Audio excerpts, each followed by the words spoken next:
राहुल गांधी की भारत जोड़ो यात्रा पहुंची जम्मू। सतवारी जम्मू में अवामी जलसे से किया खिताब। नेशनल मीडिया और मरकजी सरकार को बनाया तनकीद का निशाना। जीएसटी और नोटबंदी को स्मॉल एंड मीडियम स्केल सन्नत के लिए कारी ज़रब दिया करार। एलजी मनोज सिन्हा से मुखातिब होते हुए कहा, कश्मीरी पंडित भीख नहीं हक मांगते हैं।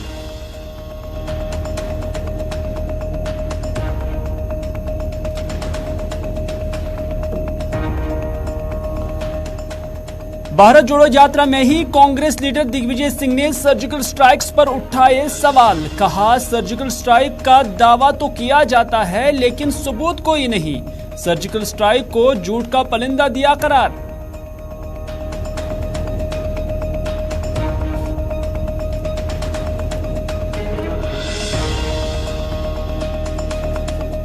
जम्मू व कश्मीर में पुरअमन और नॉर्मल हालात का अपनी पार्टी सरबराह अल्ताफ बुखारी ने किया एतराफ। कहा, मैंने 90 के हालात भी देखे हैं, आज इक्का दुक्का वाक़ात का मतलब खराब हालात नहीं। जम्मू व कश्मीर में मिलिटेंसी को बताया ना के बराबर। कहा, पुलिस वालों से गुजारिश है कि बाइक सवारों को थाने में बंद न किया जाए।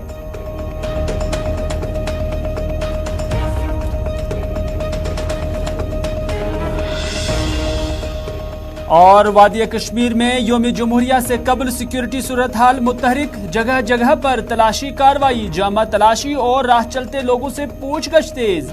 मुसाफिरों के शनाख्ती कार्ड भी किए जा रहे हैं चेक। जगह जगह पर पुलिस की बारी नफरी तैनात।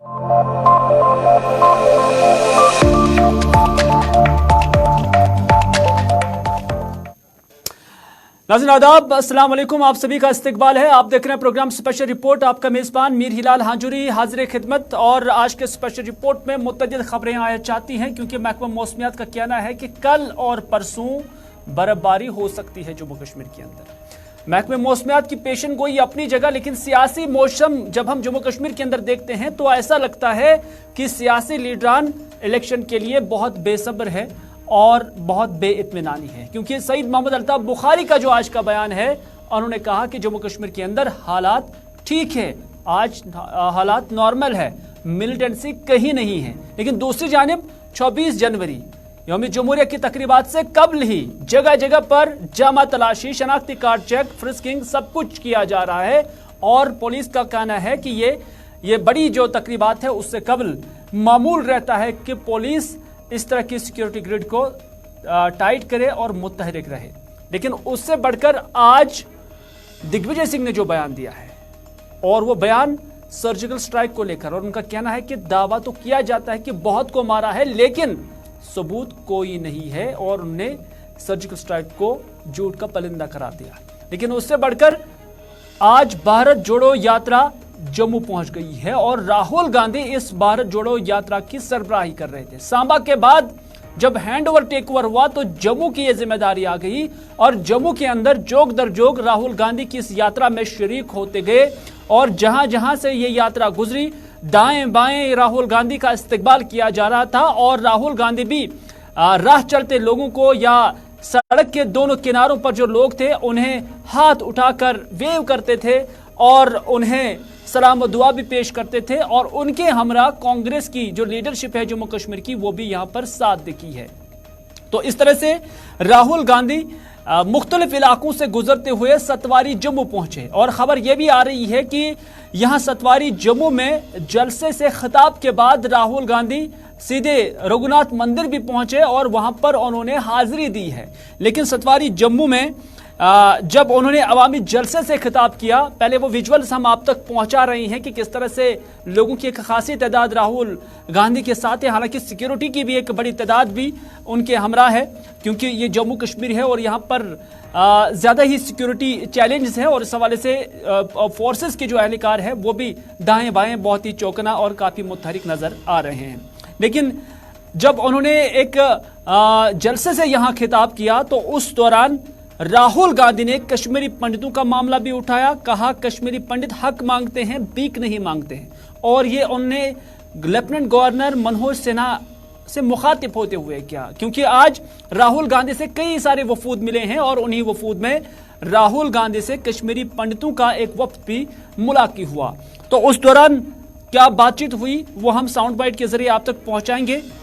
डेली वेजर्स और कैजुअल लेबर्स के मसाइल भी उन्होंने उठाए और उन्होंने कहा कि उनका रोजगार जूं का तूं है और सरकार ने तो बुलंदबांग दावे किए थे लेकिन कुछ भी हासिल नहीं है। बेरोजगारी और महंगाई पर न सिर्फ सरकार को घेर लिया बल्कि मुल्की मीडिया को भी तनकीद का निशाना बनाया और कहा कि जब नरेंद्र मोदी हर रोज टीवी पे आते हैं तो ये महंगाई और जो बेरोजगारी टीवी पर क्यों नहीं आती है, ये सवाल छोड़ गए राहुल गांधी मीडिया के नाम। अग्निवीर को लेकर जो कि इंडियन आर्मी के अंदर भर्ती की जा रही है और उसको लेकर उन्होंने कहा कि मरकजी सरकार पर उन्होंने बरहमी का इजहार किया और कहा कि अडानी अंबानी का नाम लिए बगैर उन्होंने कहा कि दो ही लोगों के लिए सब कुछ किया जा रहा है। नाम तो नहीं लिया लेकिन इतना जरूर बोला कि दो ही लोगों के लिए सब कुछ किया जा रहा है और वही हर जगह पर आप बिजनेस भी करते हैं और न कि आवाम के लिए कुछ किया जा रहा है। जीएसटी को लेकर उन्होंने बात की। उन्होंने कहा कि जीएसटी और नोटबंदी को स्मॉल एंड मीडियम स्केल की इंडस्ट्रीज पर कारगर है और उन्होंने कहा कि इससे जो छोटे छोटे कारखानेदार हैं उनको काफी नुकसान पहुंचा है। जम्मू कश्मीर के अंदर जो एंटी एनक्रोचमेंट ड्राइव है उसको लेकर भी राहुल गांधी ने लबकुशाई की और कहा है कि अब अवाम को अपने हुकूक से छीना जा रहा है।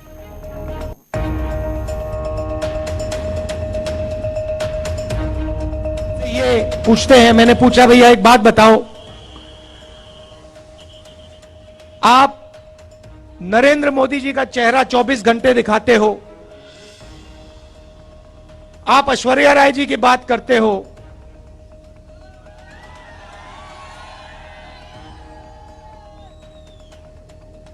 अक्षय कुमार की बात रखते हो, आप महंगाई की बात क्यों नहीं रखते हो? आप बेरोजगारी की बात क्यों नहीं रखते हो? जो जम्मू कश्मीर में गरीब लोगों से उनकी जमीन जो छीनी जा रही है वो हमें मीडिया में क्यों नहीं दिखाई देता?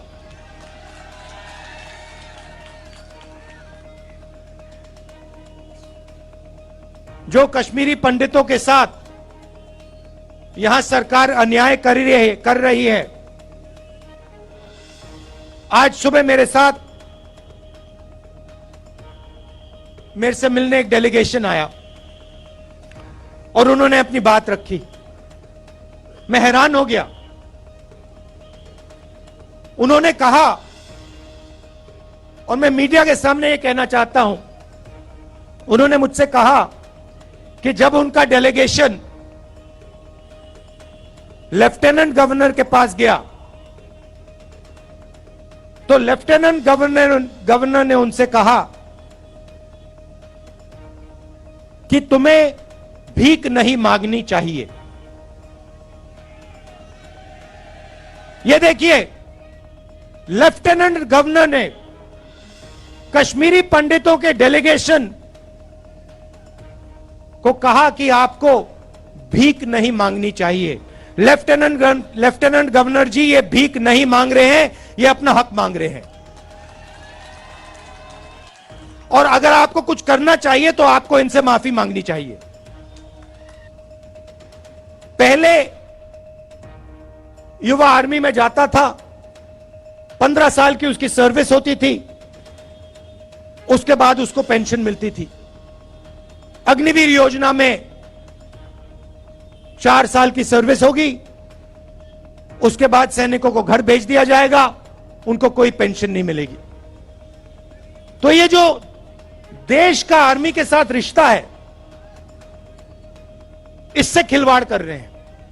देश ने कहा था, देश हर सैनिक से कहता है कि हम आपसे 15 साल मांगते हैं, उसके बाद हम आपकी पूरी जिंदगी आपको पेंशन देंगे, आपकी इज्जत करेंगे, आपकी रिस्पेक्ट करेंगे, आपकी रक्षा करेंगे।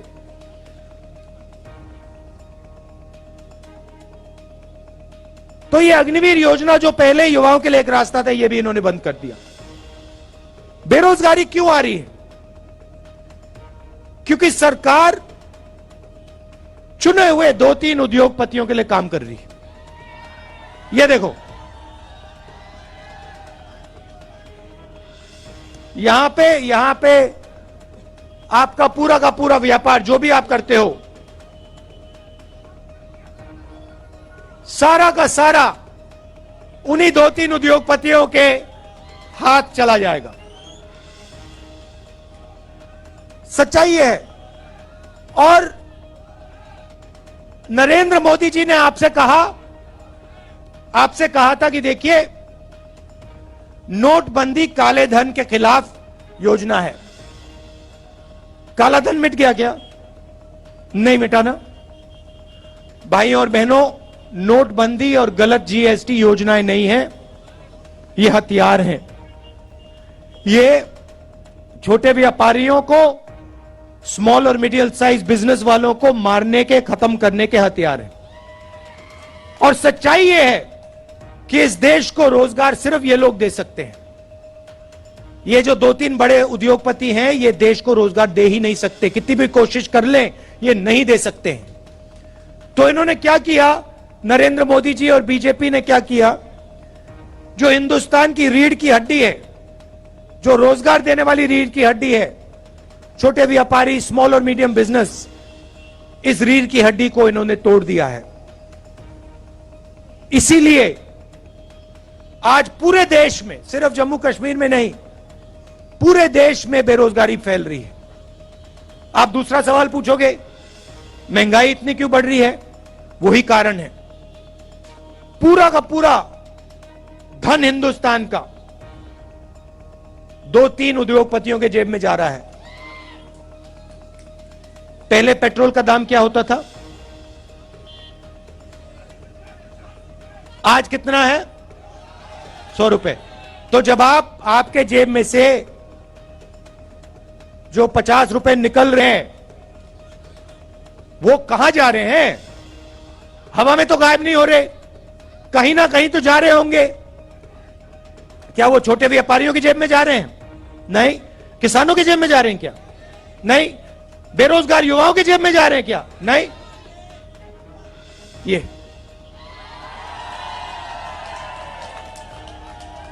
गैस सिलेंडर के दाम बढ़ रहे हैं, उसका पैसा कहां जा रहा है? वो भी 3-4 लोगों के पास। अभी यहां पे आपका सेब आते हैं, सेब बिकते हैं, फायदा किसको जाएगा देख लेना। तो पूरा का पूरा धन, देश का पूरा धन 3-4 लोगों के हाथ में जा रहा है, और बाकी हिंदुस्तान बेरोजगारी,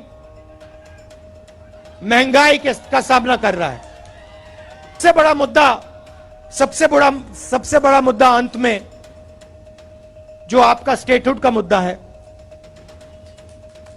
उससे बड़ा कोई मुद्दा ही नहीं है। तो आपका हक, पूरा का पूरा हक इन्होंने छीन लिया। तो एकदम कांग्रेस पार्टी पूरा समर्थन आपको, जो आपका स्टेटहुड है, उसको रीइंस्टेट करने में पूरा हम दम लगा देंगे।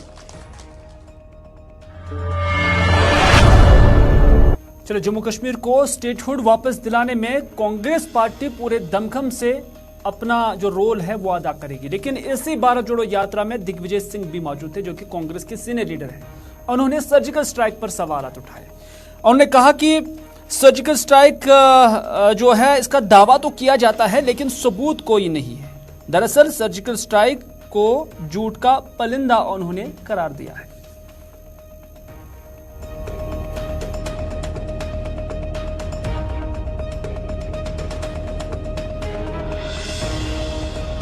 सर्जिकल स्ट्राइक की बात करते हैं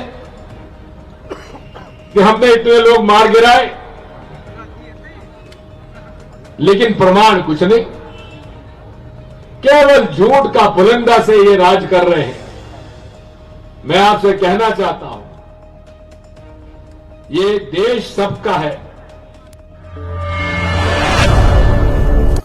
नाज़िर, पीडीपी के जो यूथ लीडर है ज़ुहैब मीर, उनकी जानिब से कहा गया है कि हम राहुल गांधी की भारत जोड़ो यात्रा जो है उसका इस्तकबाल अनंतनाग में करेंगे और श्रीनगर में भी करेंगे। और ज़ुहैब मीर को श्रीनगर के लिए कोऑर्डिनेटर पार्टी की जानिब से मुकर्रर किया गया है। उन्होंने कहा कि ये यात्रा चूंकि एक बड़े मकसद के लिए जम्मू कश्मीर भी आ रही है, तो इस वजह से पीडीपी अपनी जिम्मेदारी समझते हुए, संभालते हुए इस यात्रा को कामयाब बनाने में अपना जो ताउन है वो भरपूर अंदाज में देगी। हमारा पीडीपी भारत जोड़ो यात्रा का इस्तकबाल अनंतनाग में और श्रीनगर में करेंगी। तो अनंतनाग की रिस्पॉन्सिबिलिटी अलग है, श्रीनगर में यहाँ पे मुझे दी गई है। तो इसमें हम इंशाल्लाह, मुझे पूरा यकीन है, हम मैक्सिमम से मैक्सिमम सेंट्रल कश्मीर में हमारी यहाँ पे शमूलियत होगी और इस को हम पूरी तरीके से कामयाब बनाने में एंटी एनक्रोचमेंट ड्राइव चूंकि पूरे जम्मू कश्मीर के अंदर चलाई जा रही है और उसमें जम्मू के एक बड़े अखबार में कुछ नाम जो है वो शामिल किए गए हैं और इन नामों में जिन्हें कहा गया है कि ये इलीगली इन जमीनों पर रह रही हैं या गैर कानूनी कब्जा इन्होंने इन जमीनों पर किया है। और इनमें सबसे पहले जो नाम है वो डॉक्टर फारूक अब्दुल्ला का है, इसमें जो नाम है वो उमर अब्दुल्ला का है, इसमें जो नाम है वो पीडीपी का है, इस वजह से कि पीडीपी का जो जम्मू के अंदर ऑफिस है कहा जा रहा है कि वो भी ऐसी ही जमीन पर बनाया गया है। साबिक वजीर और अपनी पार्टी के लीडर चौधरी जुल्फकार अली पर भी इल्ज़ाम है कि उन्होंने 12 मरला जमीन 3 कनाल और 12 मरले ज़मीन जो है वो स्टेट लैंड ऑक्यूपाई की हुई है।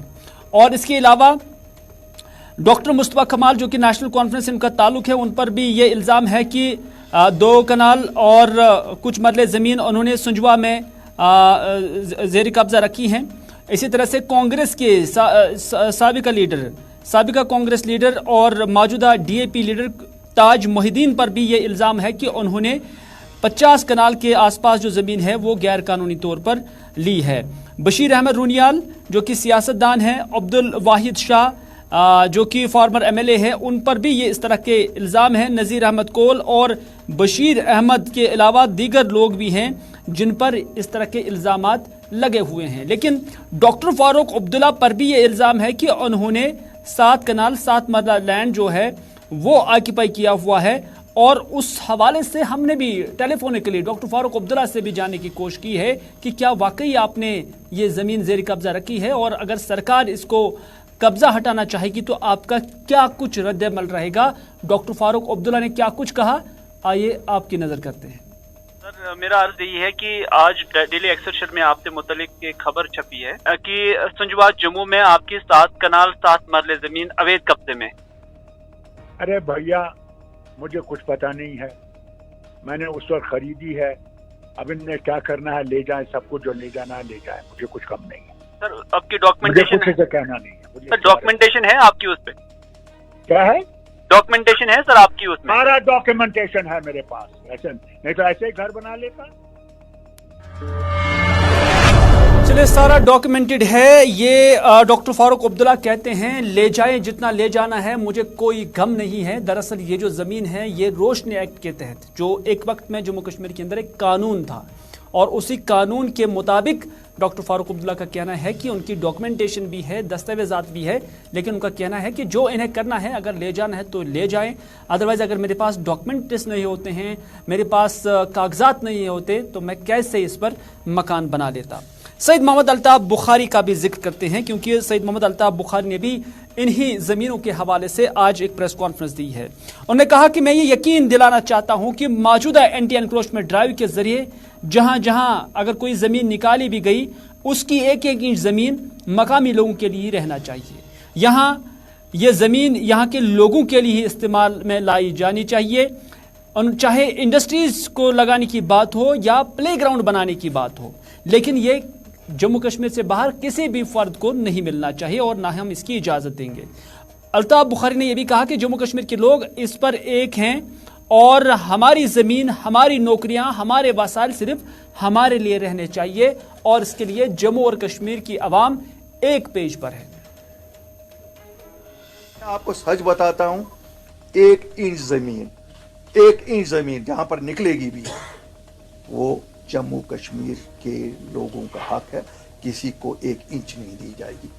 हमारे बच्चे कहीं स्पोर्ट्स स्टेडियम बनेगा उनके लिए, कहीं पे उनके लिए क्यों नहीं, वो इंडस्ट्री नहीं खोल सकते? क्या बाहर के यहाँ खोलेंगे? हमारे बच्चों में वो हुनर है, हम होटल बना सकते हैं, रेस्टोरेंट्स बना सकते हैं, ऐसी बात नहीं है। वो तो हो गया ना इमोशन। देखिए यहाँ बहुत आसान है, ये बहुत आसान है कि मैं भी नारा यहाँ लगाऊं, जनाब पूरे हिंदुस्तान से लोगों को लाया जा रहा है यहाँ बसाने के लिए, एक आदमी को नहीं यहाँ कोई लाएगा, न बसने की कोई इरादा। आप छोड़िए ना यहाँ की बात, कठुआ वाले से पूछिए, मैं आपको बताऊंगा। कठुआ में इस वक्त अगर कोई पार्टी अच्छी लेवल पे चल रही है, अपनी पार्टी चल रही है, जो एंट्री पॉइंट है यहाँ का, वहाँ के लोगों के भी जज्बात बिल्कुल ऐसे ही हैं जैसे कश्मीर के लोगों को कि 1 इंच जमीन किसी को बाहर वाले को नहीं देंगे। कैसे हो सकता है? हम एक हैं इसमें, जम्मू और कश्मीर वाले एक हैं इसमें कि हमारी जमीनें, हमारी नौकरी। सईद मोहम्मद अल्ताफ बुखारी से जम्मू कश्मीर के हालात से मुतल्लिक सवाल पूछा गया और उसके जवाब में उन्होंने कहा कि मेरे हिसाब से जम्मू कश्मीर की सूरत हाल नॉर्मल है, पुरअमन है। इक्का दुक्का कहीं कोई वाक़ा हो जाता है तो उसका मतलब ये नहीं कि हालात बेहतर नहीं है। उन्होंने कहा कि आज तो मिलिटेंसी भी कहाँ है, सवाली अंदाज में कहा, आज तो मिलिटेंसी कहाँ है। अब यहाँ लोग रोज़मर्रा की ज़िंदगी गुजारना चाहते हैं, लेकिन साथ ही साथ मैं पुलिस वालों से गुजारिश करता हूँ कि इन बाइक वालों को बंद मत करो, उन्हें मत पकड़ा करो, क्योंकि इससे आप उनकी ज़िंदगी अजीरन बना रहे हैं। यह सईद मोहम्मद अल्ताफ बुखारी ने कहा। हम जम्मू कश्मीर के वासी है, हमारे हिसाब से तो सिचुएशन अब नॉर्मल है। क्यों, मैं तो 90 की सिचुएशन से कंपेयर करूंगा ना। आज सिचुएशन नॉर्मल है, इक्के दुक्के वाक़ात हो गए। ये बड़ी अफसोसनाक बात है जो डांगरी में हुआ, इससे नुकसान तो हमें ही होता है, बाकी मिलिटेंसी है कहाँ। लोग तो यहाँ लोग रोजमर्रा जिंदगी गुजारना चाहते हैं। हम अपने बच्चों के देखो भाई, मेरे बीजेपी खुदा बन गई क्या कि खाली बीजेपी को आप पूछ रहे हैं मुझे? तो हम कहते हैं मेरे लिए ये नॉर्मल सी है, आपके लिए नॉर्मल सी नहीं ना। लेकिन साथ ही मैं अपील करना चाहता हूँ इन पुलिस वालों को, ये नहीं पकड़ो ये बाइक, बताओ हमें कितना आपको कहा गया है कि इतने बाइक खरीदने। हम इन बाइक वालों को कहेंगे जो सप्लाई करते हैं आपको वो बाइक उतने दिलवाएंगे, क्योंकि इनको शायद टारगेट है कि 50 फी था। सईद मोहम्मद अल्ताफ बुखारी कहते हैं कि जम्मू कश्मीर के अंदर हालात ठीक हैं, लेकिन जो 26 जनवरी है उससे पहले फ्रिस्किंग हर जगह पर है, जामा तलाशी भी ली जा रही है। वो हम बाद में आप तक वो न्यूज़ भी पहुंचाएंगे। लेकिन आसिया नक्काश का कहना है कि उन्हें समझ में नहीं आता है कि इसी 24 जनवरी हो या 15 अगस्त हो, समझ में नहीं आता है कि ऐसा क्या हो रहा है कि यहाँ 26 जनवरी और 15 अगस्त तो यहाँ नौजवान हालात का शिकार बन जाता है। उन्होंने कहा कि मुतल्लिका पुलिस स्टेशन उसे हरासा करते हैं जवानों को, जिसकी वजह से ये नौजवान एलिनेट हो जाते हैं। उन्होंने कहा कि बीजेपी को भी शायद महसूस नहीं हो रहा है कि पकड़ दकड़ ताने पर बुलाने से नौजवान सिस्टम से दूर हो रहे हैं। और उन्होंने कहा कि ये बदकिस्मती है इस कौम की कि उन्हें या इस कौम के नौजवानों को ये सब कुछ इन मौक़ों पर भुगतना पड़ रहा है। ये जो बाइकआउट हमारी बदकिस्मती है, बदनसीबी है इस कौम की, जम्मू कश्मीर के कौम की। चाहे जितनी भी सरकारें रही,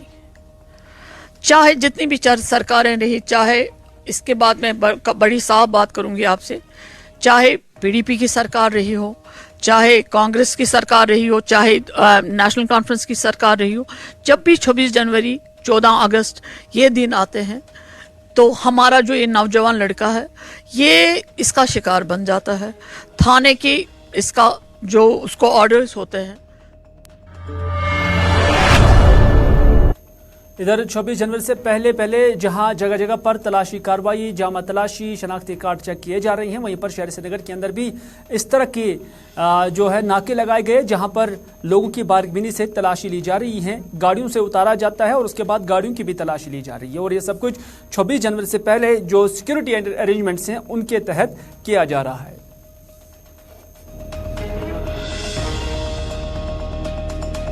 26 जनवरी के पेश नज़र जहां पहले ही जम्मू कश्मीर में सिक्योरिटी को हाई अलर्ट पे रखा गया था और उसके बाद नरवाल में हुए ट्विन ब्लास्ट के बाद इसको मजीद शिद्दत इसमें लाई गई। अगर आज की बात करें तो श्रीनगर के आउटस्कर्ट इलाकों से लेकर श्रीनगर मेन तक सिक्योरिटी को जो मजीद मुतहरिक कर दिया गया है, तलाशी जारी।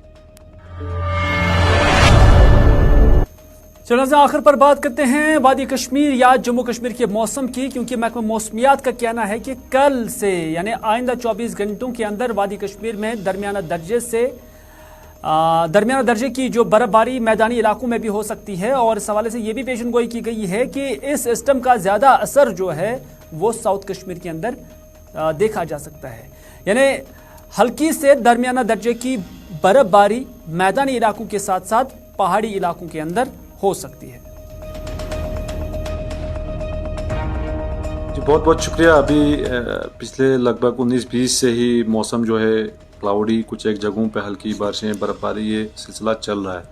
तो आज भी यहाँ वादी के कुछ एक जगहों पे एज ऑफ नाउ सनी है, लेकिन कुछ एक जगहों पे बर्फबारी अभी चल रही है, खासकर कुपवारा के जो हाई रीच हैं, इसी तरह पहलगाम, कुछ एक जगहों पे हल्की बर्फबारी अभी भी चल रही है। तो आज कल के बीच में भी हल्की बर्फबारी खासकर पहाड़ों में रहेगा, बाकी अबरा आलूद और ओकेजनली सनी रहेगा। 24-25 के बीच में खासकर कल इवनिंग से लेके परसों दोपहर तक जो है मौसम थोड़ा सा बदल जाएगा, और जिसमें हल्की से लेकर दरमियाना दर्जे की बर्फबारी खासकर मैदानी इलाकों में और पहाड़ी इलाकों में भी दरमियाना दर्जे की बर्फबारी के इम्कानात हैं। और इसका मेन एक्टिविटी खासकर साउथ कश्मीर के कुछ एक ज़िलों में, खासकर शोपियान, कुलगाम, अनंतनाग के जो हायर रीच हैं, और इसी तरह जम्मू के डोडा, किश्तवाड़, भद्रवाह, इन सारे एरिया।